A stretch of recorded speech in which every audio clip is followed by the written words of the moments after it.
नमस्कार मेरे डर और सस्पेंस के शौकीन साथियों। आज फिर से आप लोगों के लिए मैं एक नई डरावनी कहानी लेकर आया हूं। दोस्तों, आप हमारे वीडियो देखकर डरते भी हैं और पसंद भी करते हैं, लेकिन फिर भी आप में से कई लोग हमारे चैनल को सब्सक्राइब नहीं करते। ऐसा करने से हमें वीडियो बनाने का मनोबल नहीं मिलता।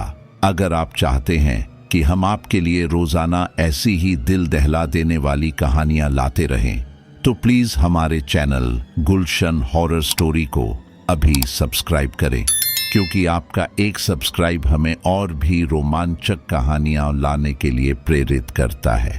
तो चलिए शुरू करते हैं आज की ये डर और रहस्य से भरी कहानी।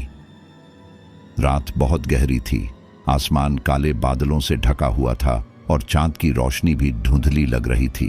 राजीव और उसके 3 दोस्त अमित, सुनील और राकेश बाइक पर एक दूर के मेले से लौट रहे थे। रास्ता सुनसान और घना था। दोनों ओर ऊंचे ऊंचे पेड़ खड़े थे, जिनकी शाखाएं हवा में अजीब सी कराह जैसी आवाज कर रही थी। उनके मोबाइल का नेटवर्क भी कब का चला गया था और सड़क इतनी टेढ़ी मेढ़ी थी कि लगता था जैसे किसी ने जानबूझकर उन्हें इस तरफ भेजा हो। चलते चलते अचानक बाइक रुक गई और जितना भी किक मारा उसने स्टार्ट होने से इनकार कर दिया। थोड़ी दूर पर उन्हें टिमटिमाती रोशनी दिखाई दी। पहले लगा शायद किसी घर की बत्ती होगी, मगर पास जाने पर पता चला कि वहां एक टूटा हुआ लकड़ी का खंभा है जिस पर पुराना लालटेन टंगा हुआ है। उस लालटेन में आग जल ही कैसे रही थी ये किसी को समझ नहीं आया। पास से देखने पर ऐसा लगा जैसे किसी ने अभी अभी उसमें तेल डाला हो। इस रहस्यमयी रोशनी के सहारे वे सब आगे बढ़े और कुछ देर पैदल चलने के बाद एक गांव सामने आ गया। गांव में कदम रखते ही सबको अजीब सा सन्नाटा महसूस हुआ। कोई कुत्ता नहीं भौंक रहा था, कहीं से बच्चों की किलकारियां नहीं आ रही थीं, न ही औरतों की बातें सुनाई दे रही थीं। मानो यह गांव बिल्कुल बेजान हो। कच्चे रास्ते पर पड़ी धूल बहुत पुरानी लग रही थी, जैसे महीनों से किसी ने उस पर पैर ही न रखा हो। टूटी झोपड़ियां, आधे ढे मकान, जगह जगह बिखरे मिट्टी के बर्तन और चटकती हुई दीवारें देखकर उनके रोंगटे खड़े हो गए। अमित ने हंसी में कहा, लगता है हम भूतों के गांव आ गए। लेकिन उसकी हंसी भी उस खामोशी में डरावनी लगने लगी। राजीव को लगा कि सच में कुछ गड़बड़ है। उसका दिल धड़क धड़क कर चेतावनी दे रहा था कि इस गांव में कुछ ऐसा है जिसे देखना या छेड़ना खतरनाक होगा। लेकिन मजबूरी यह थी कि उनकी बाइक अब भी बाहर सड़क पर पड़ी थी और रात गुजारने के लिए उन्हें कहीं तो रुकना ही था। डर और बेबसी के बीच उन्होंने गांव में और अंदर जाने का फैसला किया, बिना ये जाने कि ये उनकी सबसे बड़ी गलती साबित होगी। गांव के भीतर कुछ और कदम बढ़ते ही हवा अचानक ठंडी और भारी लगने लगी। ऐसा लग रहा था मानो चारों तरफ से किसी अनदेखी ताकत ने उन्हें घेर लिया हो। टिमटिमाते तारों के बीच से धुंध उतरने लगी थी और हर झोपड़ी की टूटी खिड़की ऐसे चरमरा रही थी जैसे उनमें से कोई सांस ले रहा हो। सुनील ने घबराकर कहा, दोस्तों, मुझे तो लग रहा है कि इस गांव में कोई छुपकर हमें देख रहा है। राजीव ने उसे समझाने की कोशिश की, लेकिन अंदर से उसका दिल भी तेजी से धड़क रहा था। अचानक उनकी नजर एक पुराने खाई से ढके कुएं पर पड़ी। कुएं की मुंहडेर पर काले धब्बे थे, जैसे किसी ने वहां खून छिड़का हो और समय के साथ वह जम गया हो। पास आते ही उस कुएं से ठंडी हवा का झोंका निकला, जिसमें नमी और सड़ांत की मिली जुली बू थी।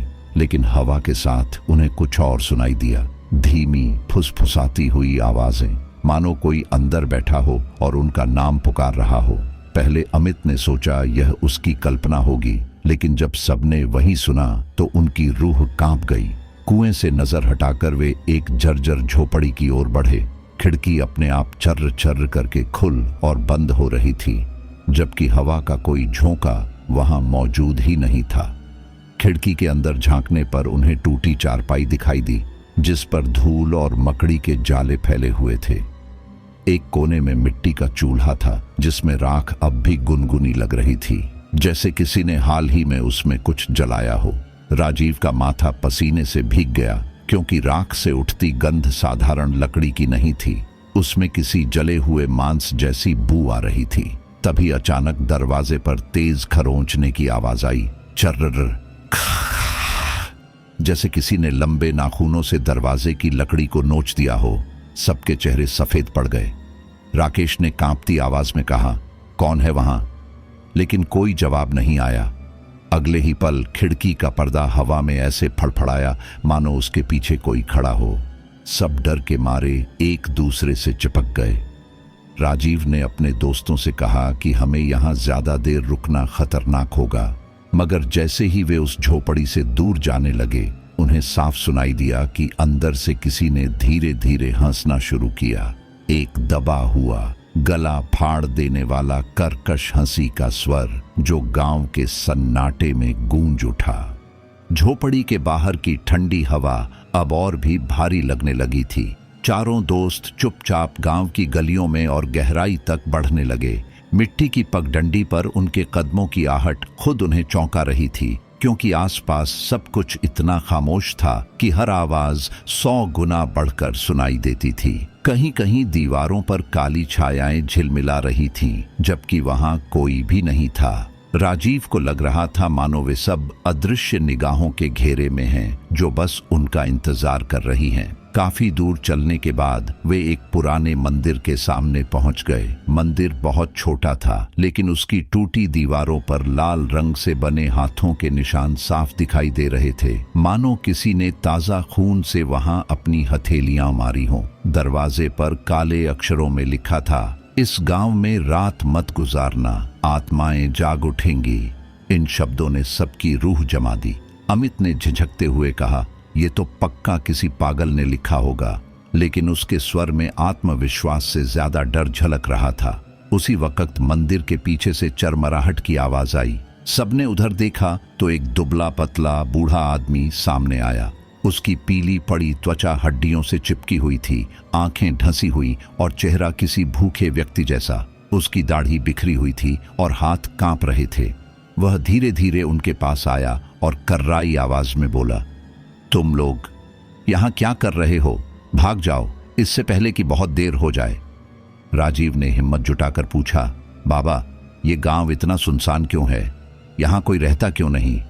बूढ़े ने उनकी तरफ देखा। उसकी आंखों में डर और दर्द साफ झलक रहा था। उसने फुसफुसाते हुए कहा, ये गांव शापित है। सालों पहले यहां एक महामारी फैली थी। लोग तड़प तड़प कर मरे। उनकी चीखें और उनकी अधूरी जिंदगियां यहीं की मिट्टी में कैद हो गईं। कोई बचा नहीं। अब उनकी आत्माएं ही इस गांव की असली बाशिंदे हैं। रात होते ही वे सब जाग उठती हैं और किसी अजनबी को कभी नहीं छोड़ती। चारों दोस्त ठिठक गए। अमित ने कांपती आवाज में कहा, लेकिन बाबा, अगर यहाँ कोई इंसान नहीं बचा तो आप कौन हैं? ये सवाल सुनते ही बूढ़ा आदमी ठहर गया। उसकी गर्दन धीरे धीरे घूमी और उसकी आंखें पूरी तरह सफेद हो गईं, बिना पुतलियों के। उसकी सूखी हंसी ने चारों का खून जमा दिया। मैं भी तो उनमें से एक हूं। बूढ़े आदमी की आंखों में पुतलियां न देखकर चारों दोस्तों के पैरों तले जमीन खिसक गई। उसकी हंसी इतनी भयावह थी कि मानो किसी सूखी हड्डी पर हथौड़ा मारने की आवाज हो। राजीव ने चिल्लाकर कहा, भागो! और सब उल्टे पांव दौड़ पड़े। लेकिन जैसे ही वे मंदिर के सामने वाली गली में मुड़े, अचानक पूरे गांव में तूफान उठ खड़ा हुआ। पेड़ जोर जोर से हिलने लगे, झोपड़ियों के दरवाजे धड़ाधड़ बंद होने लगे और चारों तरफ धूल और पत्तियों का चक्रवात सा बन गया। हवा में अजीब सी सड़ांध घुल गई थी, जैसे किसी कब्रिस्तान के अंदर सांस ले रहे हों। धीरे धीरे उस धुंध में आकृतियां बनने लगीं। सफेद फीकी परछाइयां गलियों से निकलकर उनकी ओर बढ़ रही थीं।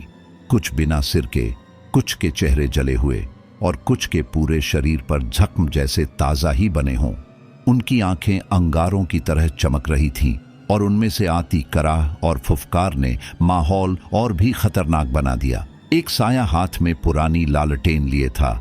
उसकी रोशनी में बाकी आत्माएं और भी डरावनी लग रही थीं। राकेश डर के मारे जमीन पर गिर पड़ा। उसने महसूस किया कि जमीन की मिट्टी के नीचे से ठंडे हाथ बाहर निकलकर उसकी टांगें पकड़ने लगे। वह चीखते हुए तड़पने लगा, मुझे बचाओ, ये मुझे नीचे खींच रहे हैं। सुनील और अमित ने उसे पकड़कर बाहर खींचने की कोशिश की, लेकिन मिट्टी मानो दलदल बन चुकी थी। राजीव ने पूरी ताकत से खींचा और किसी तरह राकेश को बचाया, लेकिन उसके पांव पर लंबे नाखूनों जैसे निशान पड़ गए थे जिनसे खून बह रहा था। अचानक आसमान से बिजली कड़की और पूरा गांव कुछ पल के लिए चमक उठा। उसी रोशनी में दोस्तों ने देखा कि सैकड़ों आत्माएं हर तरफ से उन्हें घेर चुकी थीं। कुछ पेड़ों की शाखाओं पर लटकी हुई थीं, कुछ झोपड़ियों की छतों से उल्टी लटकी और कुछ धीरे धीरे रेंगते हुए पास आ रही थीं। उनकी फटी फटी आंखें और विकृत चेहरे किसी भी इंसान का होश उड़ा देने के लिए काफी थे। राजीव और उसके दोस्तों ने मंदिर की ओर भागने की कोशिश की, लेकिन जैसे जैसे वे भागते, गांव की गलियां बदलती जा रही थीं। जिस रास्ते पर वे पहले चले थे, अब वह गायब था। हर मोड़ पर वही टूटी झोपड़ी, वही कुआं और वही दरवाजे खड़े नजर आते। ऐसा लग रहा था मानो गांव उन्हें अपने भीतर कैद कर चुका हो। आत्माओं की चीखें और कराह अब इतनी तेज थीं कि सबके कान सुन्न होने लगे। अमित ने रोते हुए कहा, हम कभी यहां से बाहर नहीं निकल पाएंगे। गांव की गलियां हर पल और डरावनी होती जा रही थीं। आत्माओं का झुंड चारों ओर से हमला करने के लिए तैयार खड़ा था। राजीव ने हिम्मत जुटाकर मंदिर के दरवाजे की ओर दौड़ लगाई और बाकी तीनों उसके पीछे भागे। जैसे ही उन्होंने मंदिर की दहलीज पार की, आत्माएं एक झटके में पीछे हट गईं, मानो किसी अदृश्य शक्ति ने उन्हें अंदर आने से रोक दिया हो। चारों हाँफते हुए मंदिर के कोने में गिर पड़े, लेकिन उनका डर अभी खत्म नहीं हुआ था। मंदिर के भीतर भी अजीब सी गंध और टूटी मूर्तियां बिखरी पड़ी थीं। दीवार पर एक पुरानी ताम्रपत्र की पट्टी लटकी थी, जिस पर काले अक्षरों में लिखा था, इस गांव की आत्माएं कभी मुक्ति नहीं पाएंगी। जिसने भी यहां कदम रखा, वह उनकी भूख मिटाने के लिए बलि बनेगा। इन शब्दों को पढ़ते ही सबकी आंखों से नींद उड़ गई। अमित चिल्लाया, मतलब हम कभी बच नहीं सकते? उसकी आवाज मंदिर की दीवारों से टकराकर गूंज उठी। उसी समय दरवाजे पर जोरदार धमाके शुरू हुए, जैसे सैकड़ों हाथ एक साथ खटखटा रहे हों। आत्माएं मंदिर में घुसने की कोशिश कर रही थीं। सुनील की नजर मूर्ति के पास रखे एक पुराने ग्रंथ पर पड़ी। उसने कांपते हाथों से उसे खोला तो अंदर संस्कृत के मंत्र लिखे थे। राजीव ने कॉलेज में संस्कृत पढ़ी थी। उसने बमुश्किल उन शब्दों को पढ़ना शुरू किया। जैसे ही वह मंत्र उच्चारण करने लगा, बाहर आत्माओं की चीखें और भी भयानक हो गईं। दरवाजे पर खून जैसे लाल निशान उभरने लगे, लेकिन मंत्र का असर यह हुआ कि आत्माएं मंदिर से और दूर धकेली जाने लगीं। तभी अचानक बूढ़ा आदमी, जिसे वे पहले मिले थे, मंदिर के बीचों बीच प्रकट हुआ। उसका चेहरा पूरी तरह सड़ा गला था, आंखों से खून रिस रहा था। उसने चिल्लाकर कहा, ये मंत्र अपूर्ण है। जब तक पूरा गांव जलाकर राख नहीं होगा, आत्माएं मुक्त नहीं होंगी। उसकी आवाज इतनी गूंजदार थी कि सबके कान बजने लगे। राजीव को समझ आ गया कि यही आखिरी उपाय है। उसने अपने दोस्तों से कहा कि अगर उन्हें बचना है तो गांव को आग लगानी होगी। सबने हिम्मत जुटाई और मंदिर में रखे तेल और लकड़ियां उठाकर आग जलाई। धीरे धीरे आग बाहर तक फैल गई और पूरी बस्ती लपटों में घिर गई। आत्माओं की चीखें इतनी भयानक थीं कि लगा पूरा आकाश फट जाएगा। वे तड़पते हुए हवा में गायब होने लगीं, जैसे किसी ने उन्हें सदियों बाद मुक्ति दी हो। सुबह होते होते गांव राख का ढेर बन चुका था। राजीव और उसके दोस्त बाहर की सड़क पर खड़े थे, थके और टूटे हुए, लेकिन वे जिंदा थे। उन्होंने पीछे मुड़कर देखा। जहां कभी शापित गांव खड़ा था, वहां अब सिर्फ धुंध और राख उड़ रही थी। मगर राजीव के मन में एक सवाल हमेशा के लिए रह गया, क्या वाकई आत्माएं मुक्त हो गईं या फिर किसी और को अपनी अगली शिकार बनने का इंतजार छोड़ गईं? तो दोस्तों, ये थी शापित गांव की दहला देने वाली कहानी, जहां आत्माएं अपने अगले शिकार का इंतजार करती हैं। कौन जाने अगली बार उनकी पकड़ में कौन आएगा? शायद आप ही। अगर आपको ये कहानी पसंद आई हो और आप ऐसी ही डरावनी कहानियां सुनना चाहते हैं, तो गुलशन हॉरर स्टोरी को सब्सक्राइब करना न भूलें।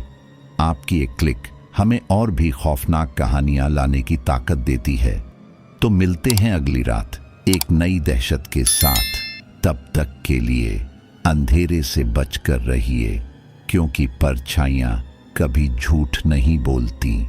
धन्यवाद और सब्सक्राइब जरूर करें गुलशन हॉरर स्टोरी को।